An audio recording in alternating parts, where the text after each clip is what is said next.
أنا يعني كنت بالفترة الأولى كنت شاعر بسيط، مهم.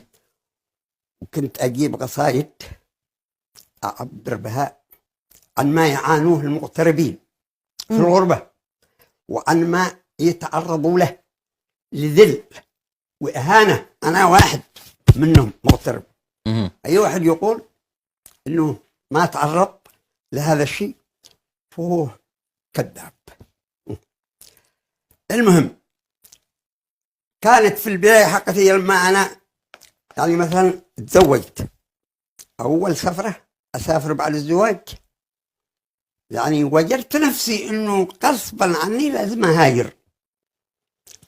يقول ثابت بن عوض: ما لي من الغربة مفر، أيوة. ولا معية منها إلا مواجع نافرة.